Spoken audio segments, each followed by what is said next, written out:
pahiran pinaagi sa iyang mga luha. Ug iya kining gipauga pinaagi sa iyang mga buhok.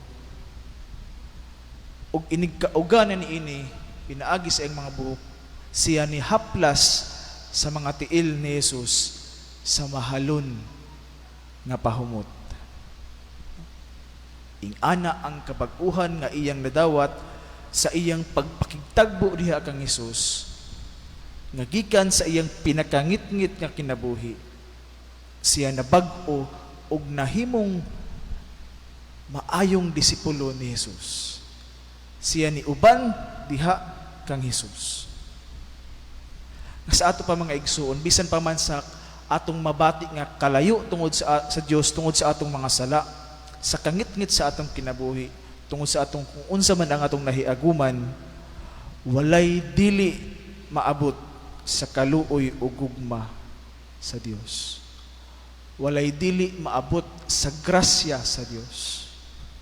Bisan pa man kung unsa kita kalayo diha sa atong pagpuyo, diha sa atong kinabuhi, diha sa atong relasyon, diha sa Ginoo, tungod sa atong pagpakasala, ang grasya sa Dios mupabuhagay diha gyud bisan unsa pa, walay dili maabot, walang malayo sa atong Ginoo.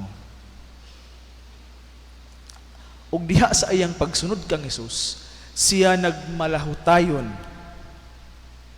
Siya nagmalahutayon diha bisan abot diha sa tiilan sa krus.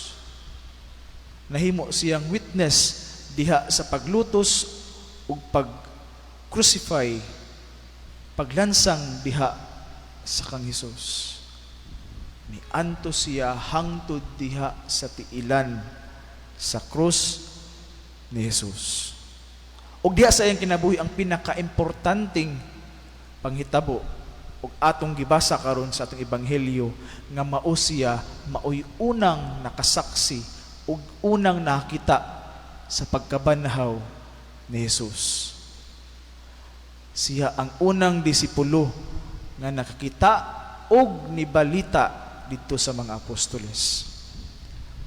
Kabalo ba mo nga nung babae ang pinakaunang gipakitaan ni Jesus sa iyang pagkabanhaw? Kaya ingon sila, mas dali daw nga mukanat ang balita.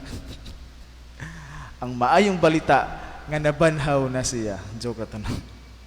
Apan siya ang nahimong unang nibalita sa mga apostoles, nga nabanhaw ang ilang magtutudlo, nga nabanhaw ang ilang gituohan nga Ginoo, nga ang ilang gihunahuna nga kapildihan, tungod kay namatay ang ilang Ginoo, tungod kay ang ilang magtutudlo gilutos sa mga kadagkuan,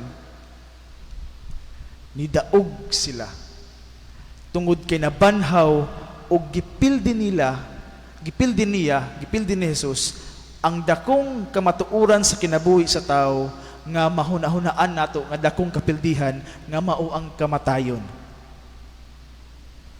Sa iyang pagkabanhaw, nidaog siya sa ilang gihunahuna nga kapildihan nga kamatayon. Mao si Maria Magdalena, gipanganan usab nga maong apostola sa mga apostoles. Kay siya ang pinakaunang nakakita o nakahimamat sa nabanhaw nga Ginoong Jesus. Diya sa atong kinabuhi, ato unta nga paningkamutan nga makatagbo kita og tiunay diha sa atong Ginoong Hesus, ug pinaagi ni anang pakigtagbo sa atong Ginoong Hesus, mamahimo unta kitang mabag-o sama ni Maria Magdalena, nga diha sa atong kinabuhi, sa atong kabag-uhan, mamahimo usab kita nga magmalahutayon diha sa atong pag-alagad ug pagsunod kang Kristo. Hinaot paunta. Palihog manindog gatong ampuon ang pangamuyo sa katilingban. Mag-ampo kita sa Dios Ama.